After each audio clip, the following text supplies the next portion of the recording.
this is my first time watching any of the Ultimatums. I know, this one got me involved, and then I got other people involved.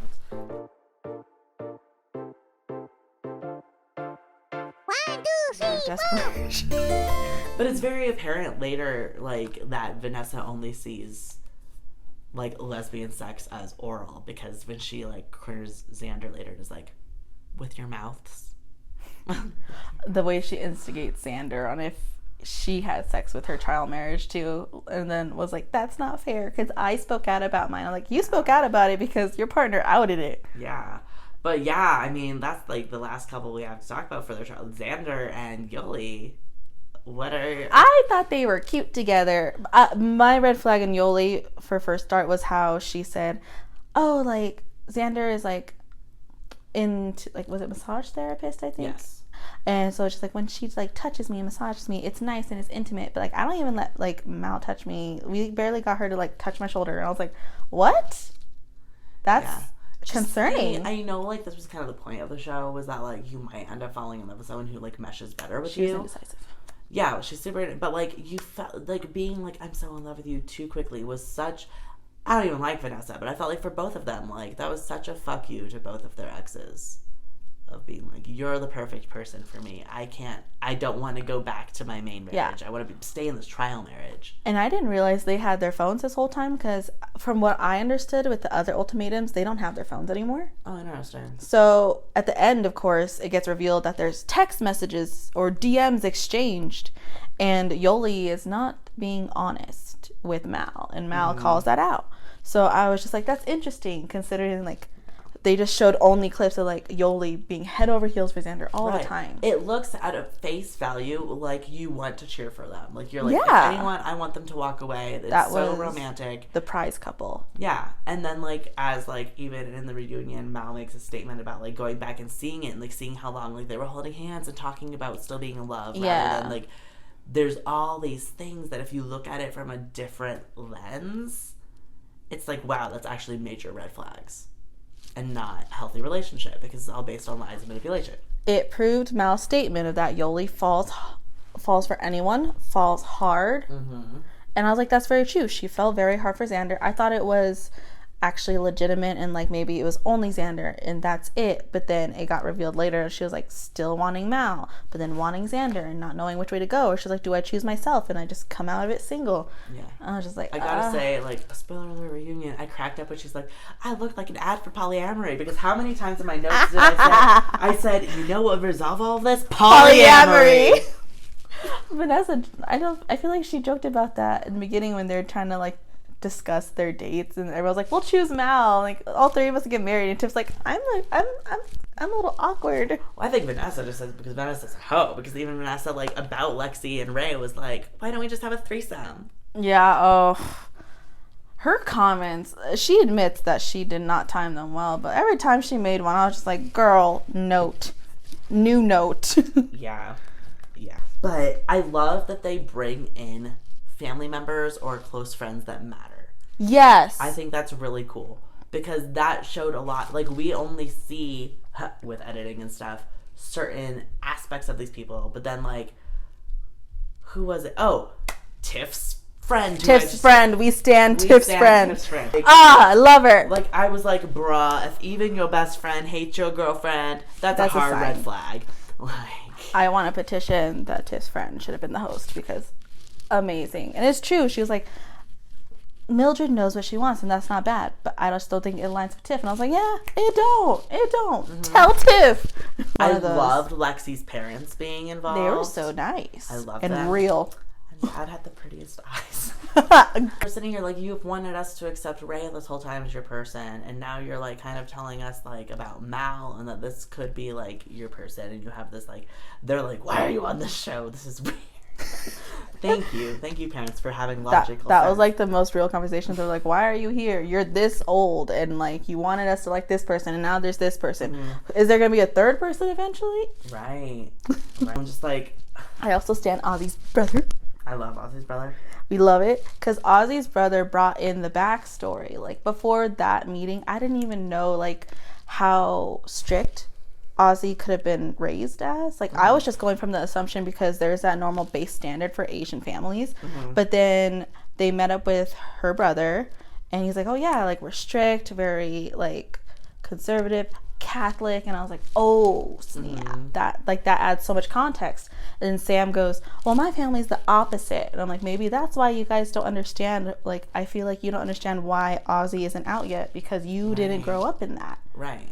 Well, and I told you I had a POC question for you. And I literally started it with, as someone who's white as balls, aka me, like, something that I thought was really interesting, and I wonder if, like, it stood out to you as, like, a person of color, is, like, that all the couples that were POCs were matched with their ethnicity. Like, Sam and Ozzy were both, like, Asian descent. Like, Mal and Yoli were both of some sort of, like, African American. Oh, yeah, that's true. I guess Tiff was technically white, but Tiff acts very much like a Jersey Latino, too. So I was like, Mildred and Tiff are kind of, like, both in, like, the Latino. Like, it was very interesting to me that there was no, in their original couples, like an interracial. No interracial coupling.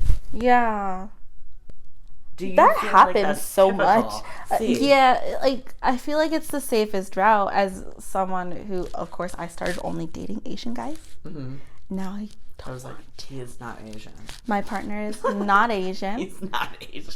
The furthest from it, but like, I did start off like my dating journey with only Asian guys, and that was it. And now I'm like, I don't want an Asian guy. If I end up with an Asian guy, y'all can be like, whoa. But it was the easiest to go down that route because similar culture, similar upbringing, we could understand each other better. So, like, there's just more empathy. That makes sense. But because of, like, all the trauma that happens with the parenting and generational cycles, if you both don't actively do self-work and have healed by the time you get together, it looks like Ozzy and Mildred. Yeah. And that's why when I saw that, like, I had a relationship just like how Ozzy did with Mildred. And so, like, it got personal for me because it was exactly like that. It was just confrontational, always yelling, and you try to avoid that by going to someone who understands you and speaks the way you do and thinks the way you do. And it's easiest to go your own, like, racial ethnicity route. Yeah. I don't think it was mentioned, but I feel a good assumption that Sam's family knows she's gay. I can feel that. But, like, Ozzy's doesn't. And so Sam, like, doesn't understand, like, why she can't come out, why she can't announce that she's with a girl, why she can't announce that she's engaged, and all that stuff. There's also the age gap between them. Like, yes, it's still Asian culture, but I feel like nowadays at age 31 for Sam, she's, like, a lot more... clicking. Yeah, like, LGBT is a lot more recognizable nowadays. I mean, even Ozzy only being 13 years, 12 years older. Well, yeah. Right? Math. 40s. In their 40s, that even then, 10, 15 years ago, it was not as widespread accepted. Yes, I love that Ozzy brought that up because as she was talking about herself, she was like, I didn't get this representation when I was starting to discover myself.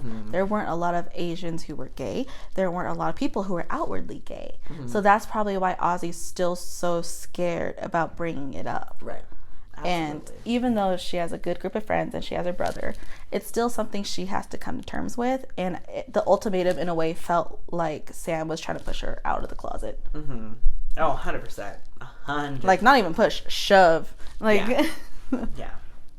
Which is difficult because I get it's like you don't want to feel like you are this big secret and that you're hidden, especially with how long they've been together. But it's like, it's also not your place to say when someone can come out of the closet and when it's safe for someone to come out. But that could be communicated because Sam mentions that she's been in previous relationships where she had to pretend to be a friend and all that. So that's probably why she doesn't want that with Ozzy. It's triggering. And that's valid, but at the same time, like, you could have discussed a plan on how Ozzy could come out when Ozzy's ready, and then how that would get relayed to her parents, and then hopefully, if the parents are accepting, how it can translate to the weddings, because it's going to be multiple weddings. Right.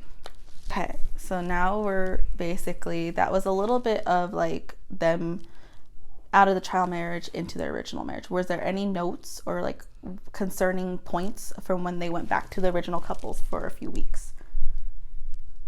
Mine was just Vanessa interrogating Xander over and over because Xander didn't want to reveal if they were intimate with Yoli. Right. Because I'm like, that's not a... She's like, it is my business. I'm like, but it's not. Were you involved physically? No. And you guys were technically, of course, broken up. Yeah. So it was mutual. Xander does not need to share that information with you, especially if it's private to them and Yoli. Yeah. I loved my favorite quote that I wrote from that, and I forget who said it. Maybe Yoli. I don't know, but they were talking about Vanessa, like, interrogating Xander, and how Xander was trying to explain, like, her feelings about what was happening, how, like, it was, even though she was openly sexual with Yoli, this was still, like, hard for her, and there was still a lot of conflict. And Vanessa was making out about her, so, like, the person, I want to say Yoli? I think it was Yoli and Mildred. Yeah, who said, your partner is going through something, can you please respect this without making it about yourself? I think that was Yoli. I could be wrong, but someone at the table said it, and I loved it, because I was like, yeah, like, it's not about you right now. It's, you weren't in the relationship, you weren't involved. Like, yeah, you can be a little hurt because you still have feelings for Xander. Yeah. But, like, you can't control what happened. You can't control who shares what happened. It's like, are you going to interrogate every person you get in a relationship with and be like, you have to sit and tell me every single detail of, like, your sex life? Like, yeah, with your ex. Yeah, like I don't think you are doing that with your current partner. I don't think you're like, so tell me everything about your, like, no. It's whatever they want to share with me. They were broken up per the rules of the show, and so. That was mutual. You guys came to that understanding, so that's why it boggled my mind when I found out they had phones, because Vanessa brought up, like, I didn't realize, like, we didn't message each other the whole time when you're in child marriages, but you're still messaging Yoli, and we're together now. I was like, oh snap, you guys had your phones? Yeah. That's why I was like, that causes drama. Yeah. Like, it's manipulative as usual, but at the same time, if Mal hadn't known that was happening, that needed to be known. But at the same time, Mal already knew. Yeah. Because Mal and Yoli communicate. If we're talking about, like, the little gap before they got back into their, when Ozzy was, like, saying at the table about, like, things that, like, Mildred was doing, and then Tiff is, like, Tiff's toxic trait. Defending Mildred all the time, which is Xander's toxic trait towards Vanessa. Like, I was like, you just... It's a result of when you're manipulated by an abuser for so long. You just want to show that you're on their side and be protective in that sense to show you're always for them. But that doesn't... Being a good it was partner. Talking about how Ozzy left. Yeah, because Mildred admitted to the camera that she has abandonment issues. Mm-hmm. And she's like, my mom left, my dad left, my grandma, and all that. And she's like, so I don't want to sit here and feel like the reason Ozzy left was because of me. I was like, it was because of you.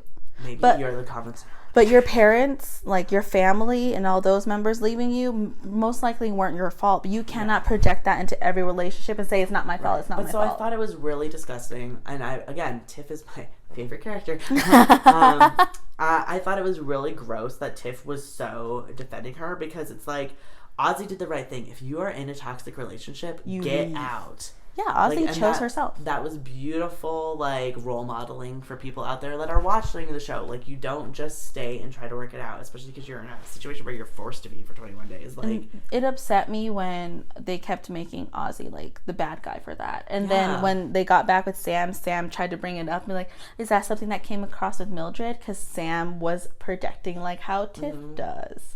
And that's why I was like, oh, you learned how to speak up, but the way Tiff speaks up for Mildred, and it's not coming off right, and then they fight, and Ozzy has that meltdown. Yeah. And the friend has to come console her, and I was just like, yeah, like, that's not okay. It's still a sign of abuse. You don't realize you're adding to it.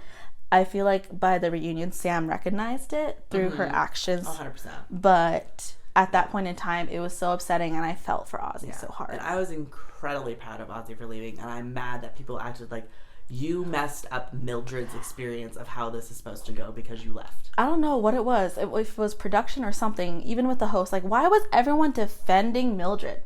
Right. It was like, she was always seen as, like, the victim that did no wrong. Especially if, like, what you're telling me, again, this is the only Ultimatum I've seen, but, like, if people in the past have, like, dipped out and been like, we're not doing this, like, we're leaving, like, yeah. Why are they forced? And why is it all about only Mildred's experience? So you're saying that Ozzy should have stayed in a toxic, abusive environment for 21 until the days? end? Like, yeah. Hell no. That's, like, I've been in toxic relationships for years, and Mildred and Ozzy were only for 3 weeks. Like, how bad could it have been that Ozzy had to leave after maybe, like, 2 weeks? Yeah. And that was, like, my big note was, like, Tiff and Xander are both way too apologetic for their partner's toxic behaviors. Yes. My job. We're hitting final episodes, so these are the general questions I had. How beneficial would this show have been if they actually had a queer host? Because I feel like it got a little misconstrued by not having a queer host. See, it's funny because one of my comments, as I told you when we were eating earlier, I said, what does the host even do? What is she Usually there you're for? supposed to be, like, a facilitator of it all, and like you're guiding, you're See, if consoling. there had been like a facilitator role, I think that someone who understands queer relationships would have been more beneficial. Yeah. The fact that she did absolute jack shit throughout the show made me feel like it doesn't matter if they're queer, straight, an alien, a monkey. Like, she didn't do shit. She sat there. Throughout the show, check-ins that are regular, and anytime you call them. Mm-hmm. But that doesn't happen in these shows. So I was like, why can't you get like a host who's like in the community? They do self-work. They might be a therapist or like have studied or like have experience in it.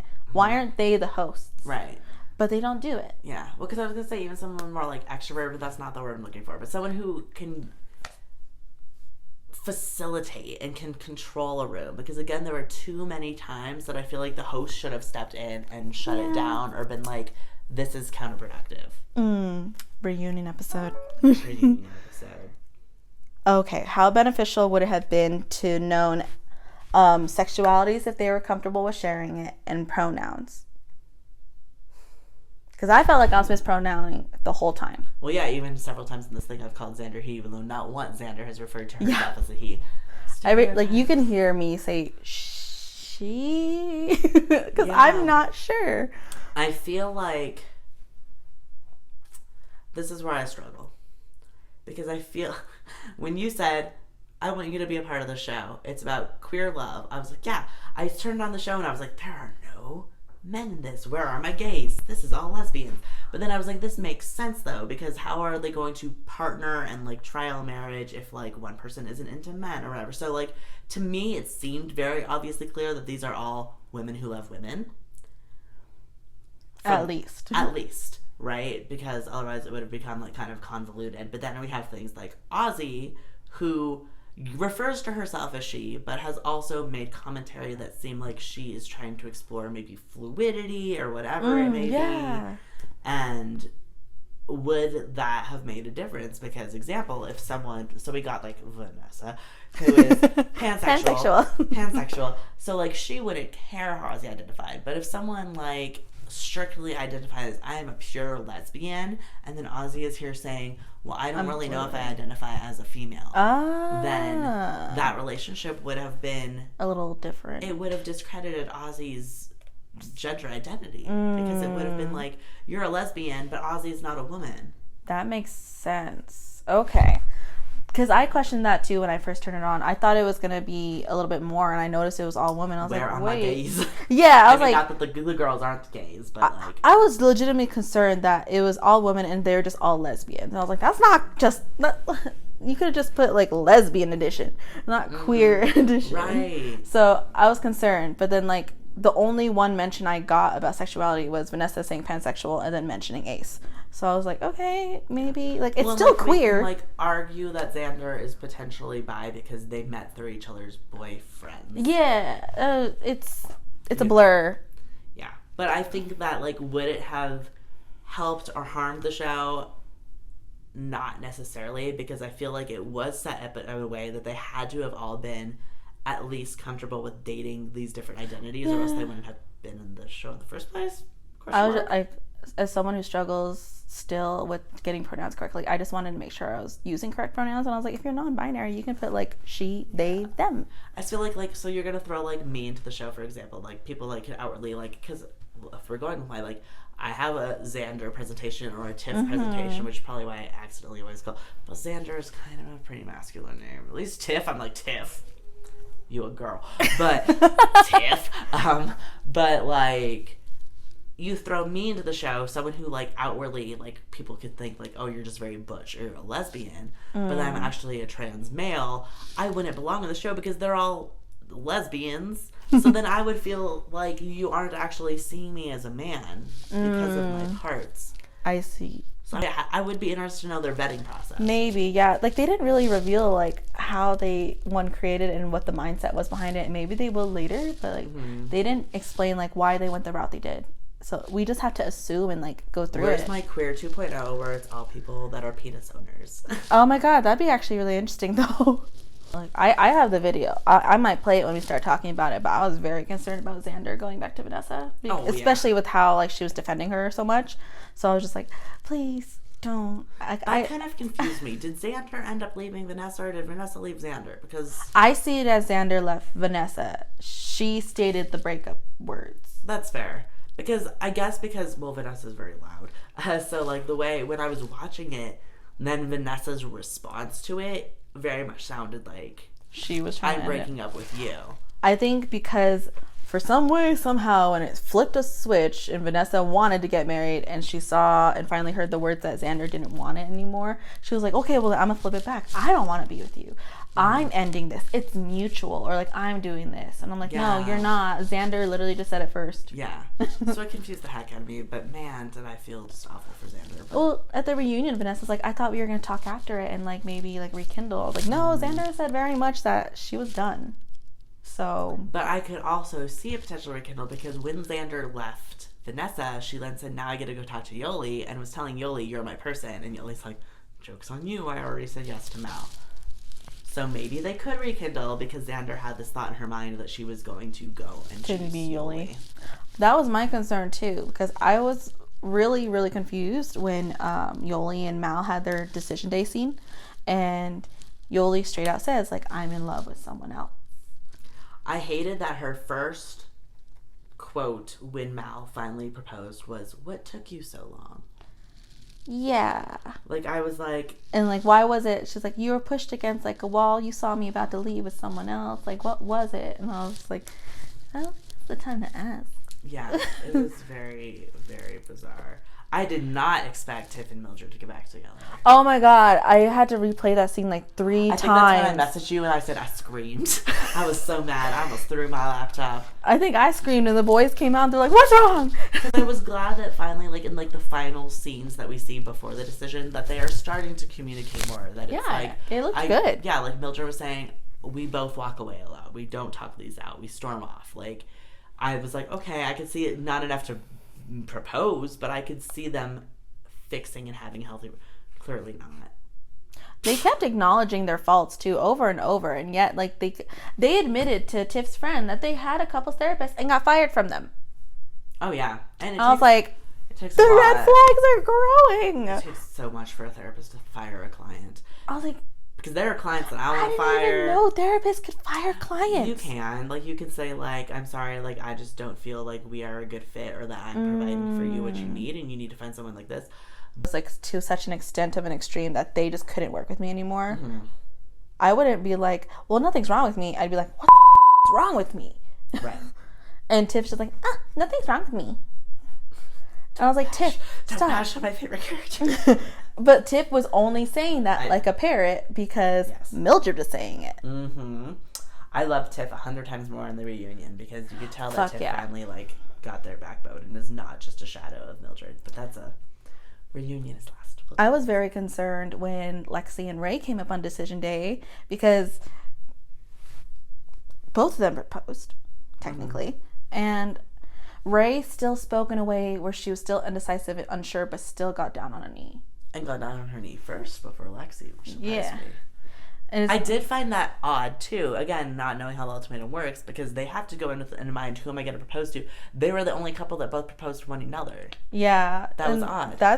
That was surprising. Usually it's the person who gives the ultimatum who does propose, or if not, it's the person who received it does it to show the person who gave it that they're in.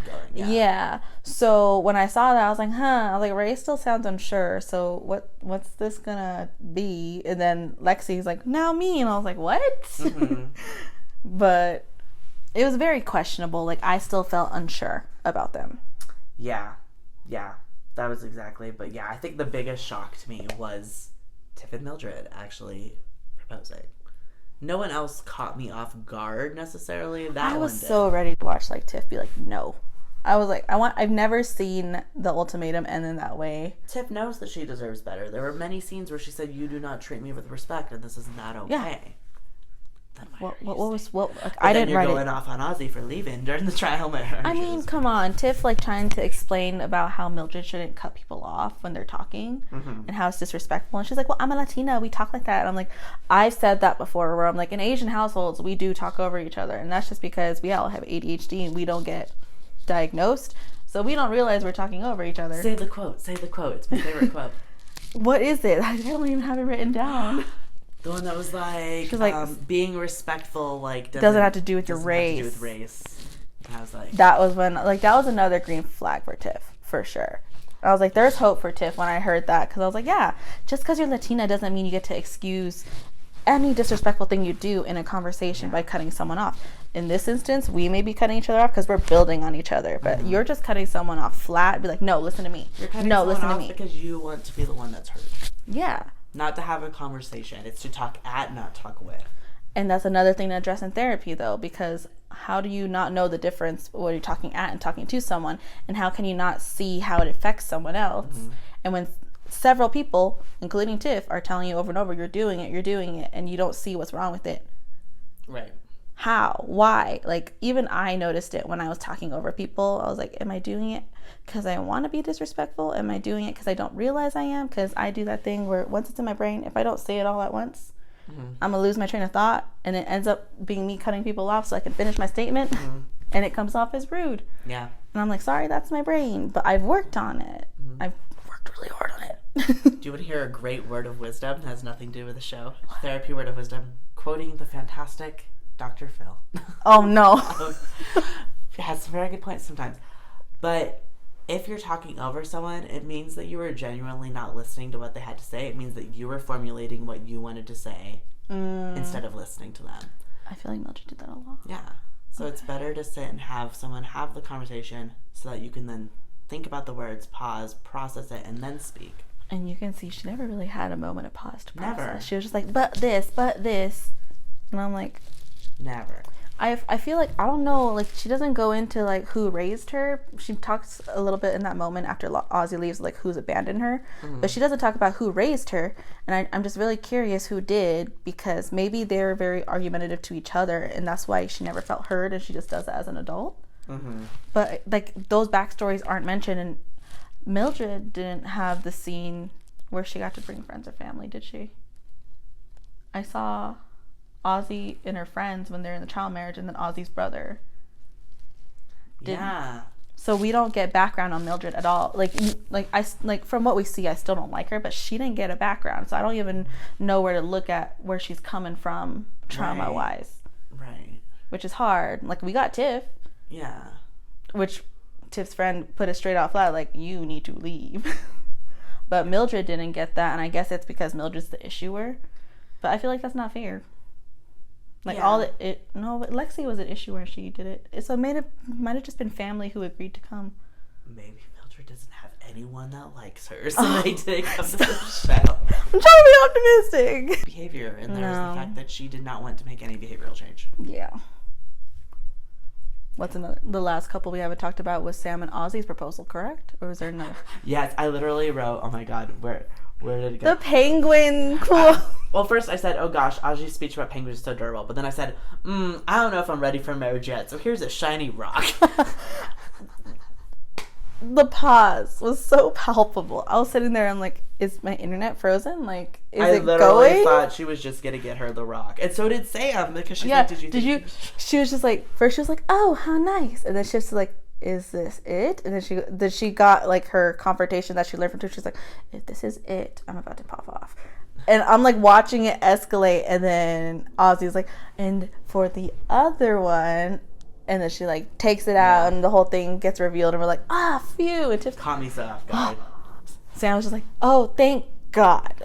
I literally was like, is Ozzy, which is why it's funny that you said that in past ultimatums, there wasn't this option of propose, or leave single.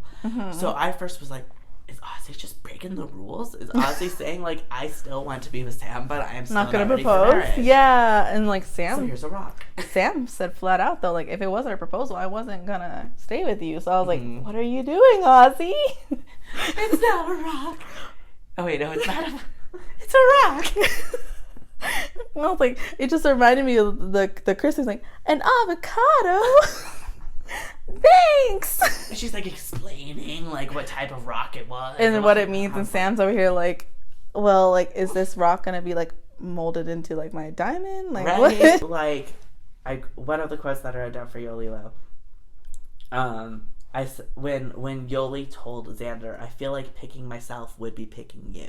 That was... I said that is so real. Unfair to Mal, though, because you literally... You just said yes. You should never have said yes if you felt this way. It's the fact that they had Xander and Yoli meet after the proposals, because they even said in the actual scene, they're like, oh, like, this morning I spoke to Mal, and this morning I spoke to Vanessa. So they were confirming this was after all those conversations. I wonder if it would have gone differently if Xander and would Yoli have said yes if Xander had proposed before. Yeah, like if they had them talk before the proposals even happened, because that could have changed everything. She was so indecisive. And the fact that she admitted, like, I didn't want to wear the ring when I came to meet you, so I didn't, like, change what you wanted to say to me.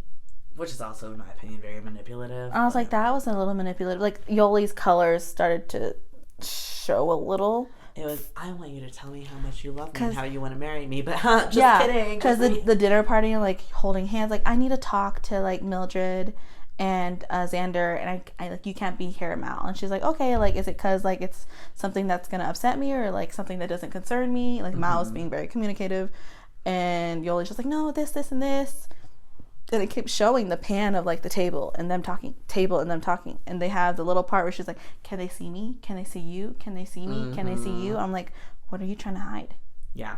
But I think even though that kind of made me upset with Xander too, like, I wonder how much Xander knew, and I feel like Xander and Mal are arguably the most two mature in the show, because even with all the stuff, like, when Yoli, like, ended up choosing Mal, Xander never had anything ill to say about Mal. Like, never. Did Mal ever? I don't feel like Mal ever said anything ill of Xander. No. It was always like, I respect your relationship with Xander. I understand you had something with Xander. Yeah. So I feel like it's just because Mal was more assertive. Yeah. That it seemed like it was a little aggressive, but it wasn't. Because when they were, like, interviewing Xander, when Xander was finally like, I think you have enough, like, leave me alone, basically, like, that mean mourn. I love that they asked her, like, do you think Yoli made a mistake? And she flat out said no. Like, I don't think she made a mistake in choosing Mal, and I fully support. Yeah. I thought that was really dope. Xander kept saying that. I was like, I respect your choice of choosing Mal. You need to see that through.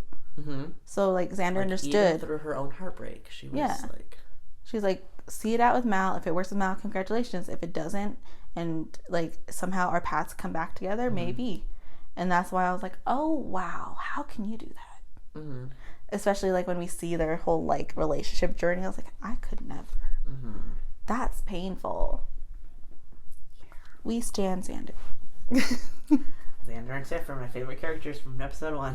Favorite characters.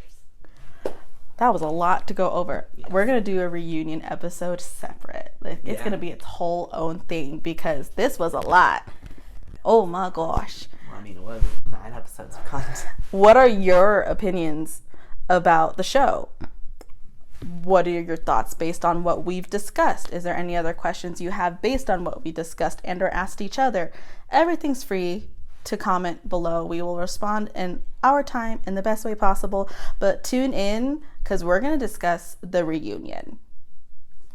Oh, my God.